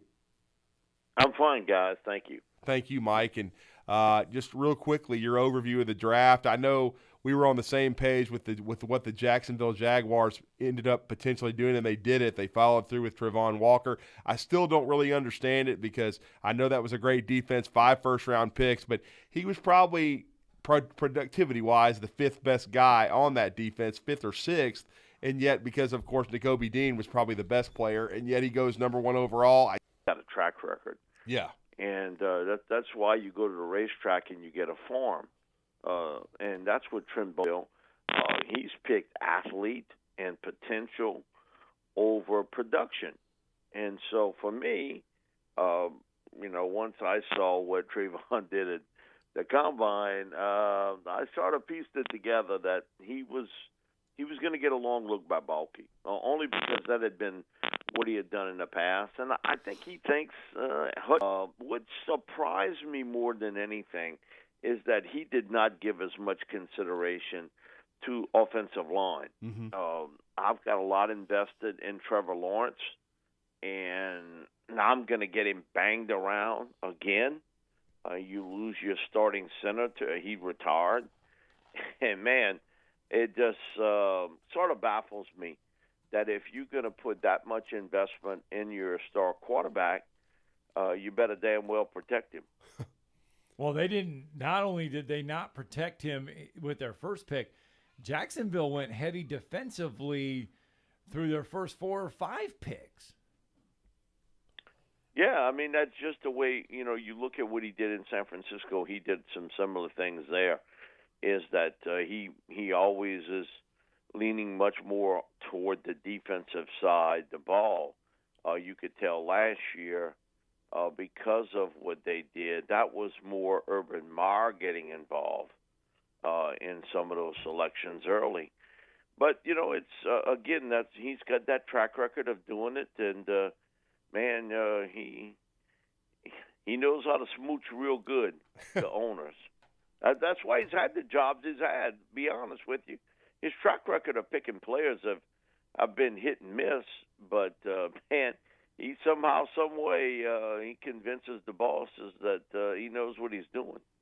Well, and I know you certainly know your stuff, and then with the New Orleans Saints, they do a great job. It seems as though getting Michael Thomas a compliment and getting one of the best wide receivers in the draft. Mike, talk about their first pick and what kind of impact he may make, and then also about the huge free agent signing after the draft of a guy that you covered at LSU. You've covered him in high school, and now he's I think he's come such a long way. He's become a champion in the NFL and one of the best safeties in football in Tyrann Mathieu. Yeah, Chris Olave is one of the 2 best route runners coming out of college football. He's never been the guy. When he was in California, there were 5 or 6 other receivers ranked higher than him. He comes to Ohio State. He looks around. They got Garrett Wilson. They got Jamison Williams. Hey, man, again, but that's never bothered him. The one thing about him is he's a great worker. Tremendously hard worker. And you can see by the way he runs his routes, his precision-like. He catches the ball well out front with his hands. He's sneaky fast. He doesn't look it, but he's got another gear, speed gear, out in space. He's not a really thickly built receiver, but he's got excellent body balance and control. And so he's an instant starter on this team. Come on. They had the worst receiving core in the National Football League last year. That's not even a debate. 50-50 balls, it was more like 15-85. They come down with it. They ain't catching crap. So hopefully now with a healthy Michael Thomas and Olave, that can help Winston out because it's a form of insanity to do the same thing over and over with the same people and think you're going to get a different result. You're not. And so they needed to upgrade that, and I'm not sure that they don't need another piece in place, to be honest with you, at wide receiver. But they're better today than they were when they ended the season. If Michael Thomas is healthy, and with the addition of Olave, you're better on offense than you were a year ago. Penning's a developmental guy. I don't know he starts early on. I think that's James Hurst's job. But because I think with Trevor, he's going to need a little bit of work in pass protection. But, man, he's another really hard worker, huge man. He graded out number 1 in college football as a run blocker, so you know he can do that. It's going to be pass protection for him and how well he adjusts to that. And there aren't a lot of 6'7" guys walking in the NFL at tackle. That your body balance and your bend and all. So that's some work to be done there. I think he's a good player, but he may not be instant starter for you. Yeah, you're right about Tyrann. We go back a long way. He was a junior in high school when I first really got to see him. He played all over the board at St. Aug, and I would have played him there too. Man, there ain't much he couldn't have done. He was not widely recruited coming off of his junior year. He had some, I would say, some mid-range offers, but he did not have the the major colleges out after him, and then he went to LSU's spring. They had a spring camp at one time. He went there, and that was into that story. Man, Les was out there running to give him that scholarship.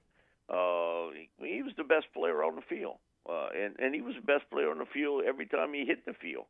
He's just so instinctive, so smart, and I think about the time of covering the SEC and college football and the impact he made early on, because that first game they played Oregon, and Chip Kelly had brought up, they were fourth ranked in the country back then, and Chip had sort of pressed his chest out about how good the Ducks were and their offense and how they were going to do a lot of different things. And Tyron, not so fast. You're not doing that against us. And, man, he was awesome. And you're right. He had a host of problems at LSU.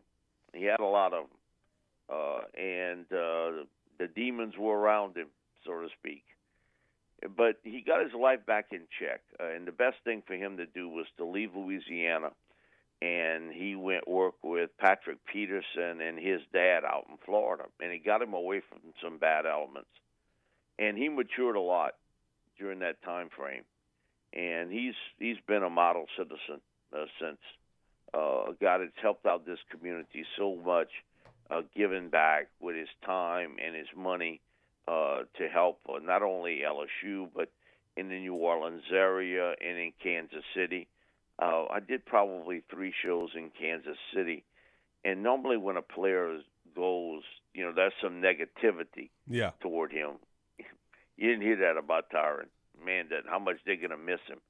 And Tim Brando did the show with us Monday night from the casino in Mississippi, and he made a comment, and I'd have to agree with him because he asked me, Mike, in the time you've done all this, he says, and I feel about this the same way. Tim got into the business a little bit longer than I have, but he said the only defensive back I've ever seen make a bigger impact in college football than Tyron was Deion. Wow, that's saying something. He said that's the list, Deion and Tyron. And so, and I'd have to agree. Man, he was just, I think of that run when they made to try to get another national championship, and Alabama won in the championship game. Their offense was in Cajun French, it would be poudi, which means bad. Yeah. I mean, they couldn't buy a first down in some games, and how Tyron would spark that team, punt return, an interception, fumble recovery. He would do something to spark them, and then all of a sudden they scoring points. He was remarkable. One of the best leaders, despite the fact he had issues. He was a great leader. They believed in Tyron, no matter what. And, man, they moved him all over the board. I don't know of another player, guys, that I've seen a team moved around like the queen piece in chess more than what they did with Tyron at LSU. He played corner. He played free safety. He played linebacker. They used him as a blitz defensive end. I mean, for Tyron, and he had told me one time, "Hey, Coach, I just do what they tell me to do." And he gets away with it. He's not a real big cat to begin with. No. But man, he's quite a football player, and I think he still has some football gas left in the tank. He's going to turn 30. Man, it seems like. Just yesterday, I guess. So it's hard to believe he's almost 30, but then I look at my clock, so I know he's got to be.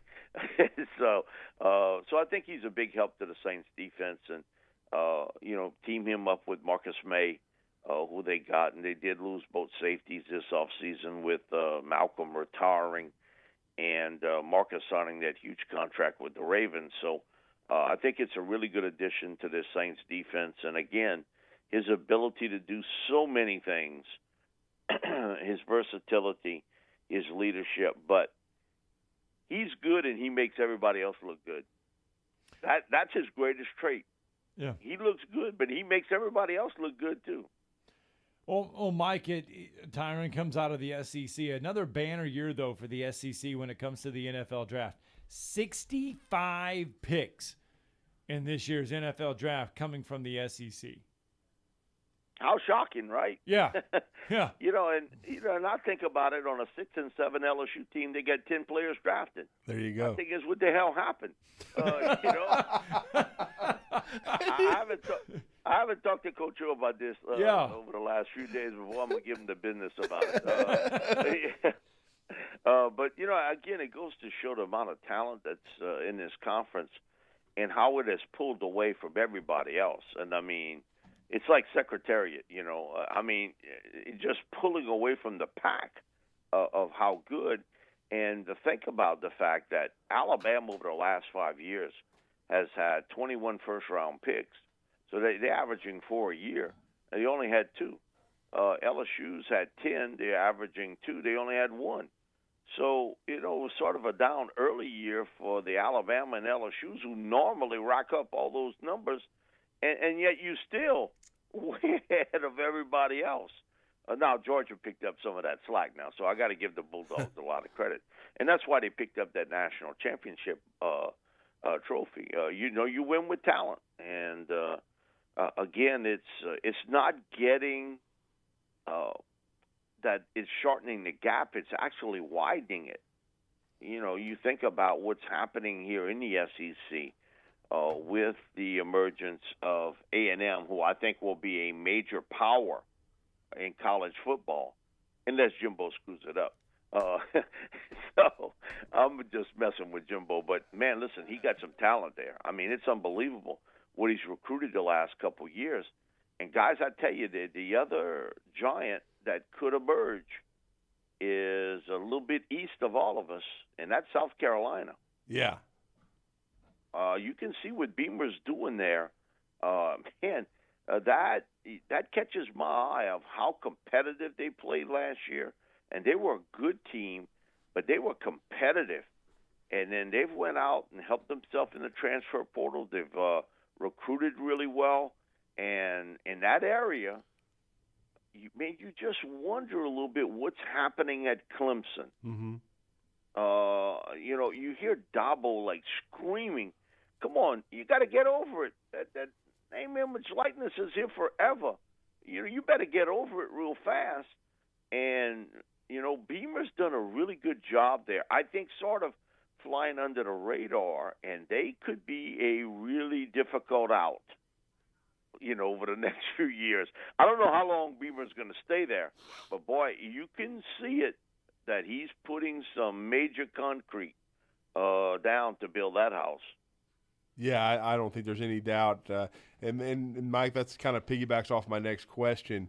First, I mean, about the 2023 draft coming up, it's going to be the quarterbacks were a big issue this year. Only Kenny Pickett going in round 1, Malik Willis in round 3. Sam Howell had to wait all the way to the top of the 5th round. We saw running quarterbacks in round 3, Ritter and those guys. But there's going to be a lot of star power, though, led by Bryce Young and a Spencer Rattler and those guys, and potentially a Caleb Williams in next year's draft. Yeah, and C.J. Stroud would be my number too. 1 rated quarterback from Ohio State. Right. And you're right about Caleb. He could be in that bunch. But I'll tell you, you didn't say it, but I will. And he's the number 1 rated player in this draft class, and it ain't even close. Will Anderson. Yeah, he should be. No, I mean, come on. I don't know if they'll go that. Not close.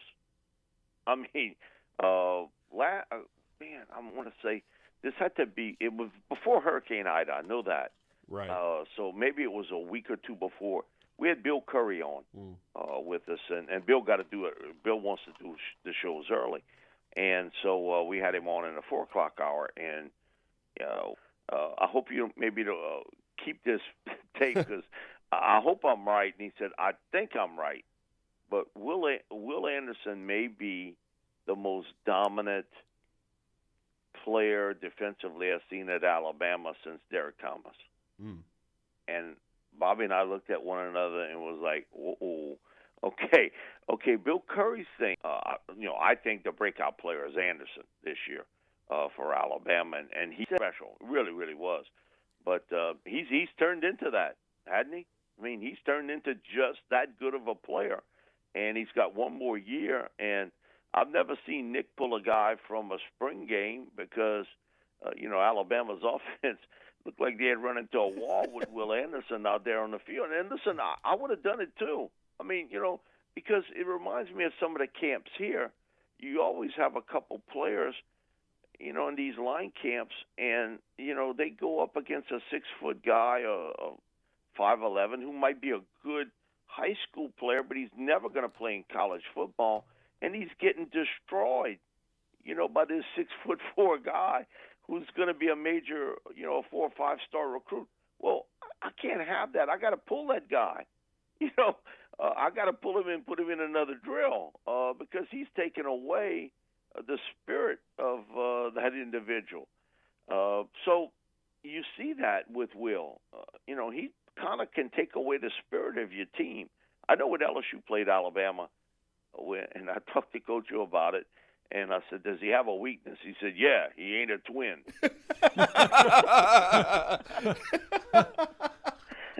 He said, because I'd like to have the other one. Yeah. Oh, no doubt. No doubt. Will Anderson, I think no question, should be the number one prospect. And again, but you could see 4 to 5 quarterbacks in next year's draft. I mean, it has that sort of potential to it. And you throw Will in there, and man, that's a star-studded group when you're talking about Bryce Young and CJ and Will Anderson. And if Caleb would decide it's one and done, and I'll take a pay cut and I'll go to the NFL, that sort of thing. Because I mean that'll be the next thing that happens with with Addison, the receiver from Pitt. Right. It does he end up on that West Coast? And man, I do know that Lincoln can coach a pitch and catch. I mean, I think he's the best in the game at that element of coaching quarterback to receiver talent. And man, that's strong of what that could be. I know, what Brian's doing here this year. I know Brando thinks that way. He's like, Mike, you willing to go that far out? I said, I don't know about 10, but I was going to say maybe 9, but I don't know about 10. But Brando, man, he was bullish that he really thinks that LSU will have a 10-win season under Kelly. And again, it's never been about talent. It's been about attitude, how you handle success. Everything else, because LSU's had the talent. It's just it fell off the truck once they won the national championship. It certainly did. Well, Mike, we always appreciate your time. We know it's a busy one for you. As you said, you've been on radio stations throughout the United States, and we always appreciate you coming on with us. Let everybody know they can connect with you and, of course, hear you and read you, my friend. SaintsReport.com, also WWLradio.com. Thank you, Mike. Thanks. Appreciate it, boys. Take care. Let's get that final break in. Tomorrow's headlines today briefly when we get back.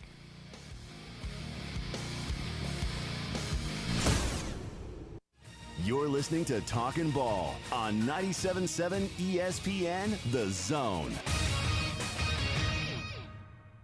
We got a lot of folks in last-minute dash mode, and we got a couple of wrecks already. Winchester and Old Mountain Fork reported with an injury off Yarborough Road north of Black Road. Got a lot of fire equipment in that area. No hose, no mask. You can ask Dr. Sandman, that's Dr. Sandlin, for the medically proven benefits of the Somnodent for sleep apnea and for snoring. Dr. Sandlin, 350-CARE. Captain Nick in the Jordan Lane Popeye Skywatch Traffic Center. The Braves are back, and they're on a mission to defend the East, defend the National League pennant, and defend their world title. Line drive, that is through. It gets through. Here comes Dansby, and the Braves walk it off. This is unbelievable. This afternoon, the Braves wrap up their road trip to New York in one final afternoon game against division rivals, the New York Mets. Braves radio's on the air at 11:55 Eastern, 10:55 Central on the Braves Radio Network. SportsMed is the official team physicians of the Rocket City Trash Pandas. And if the pros trust SportsMed, you can too. SportsMed provides every service you might need for complete orthopedic care, specializing in orthopedic surgery, sports medicine, joint replacement, spine surgery, neurosurgery, and podiatry. And they offer their own brace shop, in-house full-body MRI, physical therapy, walk-in clinic, and so much more.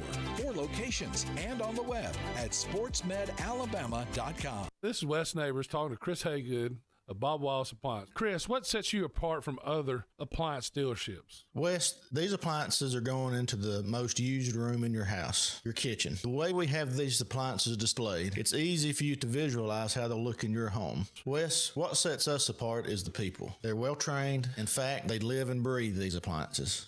And if you need service, you'll really appreciate our parts department. Contact Bob Wallace Appliance at 256-533-2121. Hi, my name is Dan Aldridge. I'm here to let you know about the Aldridge Law Firm and the soon-to-be-announced Legal Town Center. I've been practicing law in Alabama since 1984, and I also practice in Tennessee. And I'm from North Alabama, and I'm here to represent you and take care of your legal needs. For many of us, hiring an attorney is not high on the priority list, and maybe a little scary, but it's something that we all need at some point. So by all means, do your homework. And if you need representation for car accident, wrongful death, medical malpractice, nursing home abuse, or estate planning, or any other matter, just give us a call at 256-534-3188, and you can email me at that is Dan at danaldridgelaw.com. Dan at danaldridgelaw.com. God bless America. No representation is made that the quality of legal services to be performed is greater than the quality of legal services performed by other lawyers. Tom Luganbill here for my friends at Woody Anderson Ford. Bobby White and his team take great pride in their service department, and you can see it the moment you walk into those beautiful new service lanes. And just like a championship team, they all work together to make sure your experience is second to none, whether you drive a Ford or not. Also, check out the gold certified pre-owned inventory at Woody Anderson Ford for great deals every day. Stop by and see them at Jordan and Sparkman or at Woody Anderson of Madison on Hughes Road, or visit WoodyAndersonFord.com. What's better than Valley Equipment Rental? 2 Valley Equipment Rentals, and that's just what we have now. The original on the South Memorial Parkway between Drake and Airport Road, and their second location on North Memorial Parkway just north of Winchester Road. Valley Equipment is locally owned and has more skid steers, excavators, and lifts than anyone in the area, plus all the small tools that you need to get the job done like a pro. And if you are a pro, you need to check out the new North location now, because Valley Equipment has what you need. Learn more at valleyequipmentrents.com. All the press conferences. It's our mental energy, I would say. Spend less time complaining about, when I was going to get an opportunity. Just spend more time training and working towards. Plus, all of the rat poison is served up right here. It's yummy. On 97.7 ESPN The Zone. This segment of Talkin Ball is brought to you by University Kia, the #1 volume Kia dealer in the state of Alabama. Located online at universitykia.com.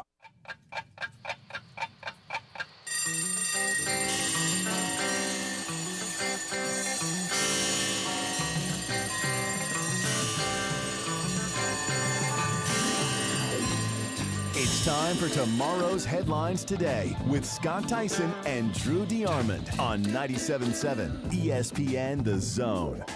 Hi, welcome back. Talking Ball 97.7 ESPN The Zone. Short time left on our Wednesday show. The NFL announcing yesterday their international series games. Who's going to be playing overseas next year? There's 5 games, I believe, going over. The New Orleans Saints will be taking on the Minnesota Vikings in London October 2nd. They're going to play this one at Tottenham Hotspur Stadium. And you can watch that at 8:30 in the morning on October 2nd. 8:30 in the morning. Then you have the Green Bay Packers taking on the New York Giants. That'll be October 9th from Tottenham Hotspur Stadium in London. And then October 30th, the Jacksonville Jaguars will take on the Denver Broncos. That one coming in Wembley Stadium. And then you have two more. You have the Tampa Bay Buccaneers taking on the Seattle Seahawks. This one coming in Munich, Germany on November 13th. And then the last one on November 21st.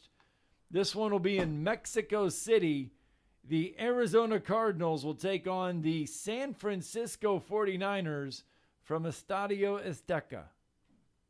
Yeah, no doubt. It's going to be, once again, a very interesting schedule in the NFL and an interesting day today for the Atlanta Braves. This is a big game, Scott, for the Braves. That's going to getaway day, a matinee over in New York in Flushing, New York.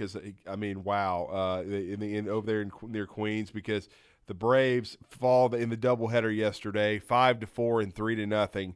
Charlie Morton's struggles continue. He gives up 4 earned runs, 5 overall, in 5 2/3 innings pitched, as the Braves fall in game 1 of that doubleheader, 5-4. They got a 3-run homer from Max Olson to get them back in it, but weren't able to win the game. And then our good friend Kyle Wright, who's been nails, been 3-0 going into the game, gets his first loss of the year. Wasn't really his fault. I mean, he pitched well. He got them deep into the game, no doubt about that. I believe he went 7 innings. He did, throwing 97 pitches, 3 strikeouts, gave up 3 earned runs, only 1 walk. So he had good command. But the Braves get shut out, cannot generate any offense as the Mets sweep that doubleheader. Carrasco gets the win for the Mets, and now Mets going for 3 out of 4. The Braves need to find a way to get a split of that 4-game series today. Well, it just does mean, with the Braves being swept yesterday, right, that Atlanta still has only won 1 series all year, and that comes against the Chicago Cubs.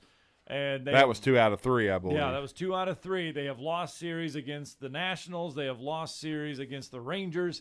So they can only tie this series. They can only come away with a split, but it means Atlanta has only won 1 series so far to start the year. Not that that is a big thing right now, but eventually we have to quit saying it is young in the year. Well, they're 11 and 15 I know right now. It is. I know baseball is a marathon. You've got a gabillion games to play, and really about the All-Star break is when you look at it and say, okay, are we in this thing or are we out of this thing?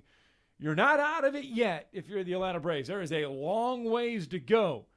But the problem is you don't want to widen that gap between you and first place to the size of the Grand Canyon, where you have to try to dig yourself out of that hole around the All-Star break. So you don't want to, fall too far behind, even though it's early. So it is a big game for the Atlanta Braves today, because you don't want to leave letting New York increase its edge by 3 games this early in the year. Yeah, and Tyler McGill is on the mound for the Mets. He's 4-0 with a 1.93 ERA. Ian Anderson on the bump for the Braves. So that will be a little after noon today. That's going to be a start. So the Braves need to get it going, no doubt about it. But we appreciate Andy Blackson. We appreciate our callers. We appreciate Mike Dettelier. Thank you for tuning in today. All right, guys, we'll be back at it on a Thursday edition. Wake up with us tomorrow morning.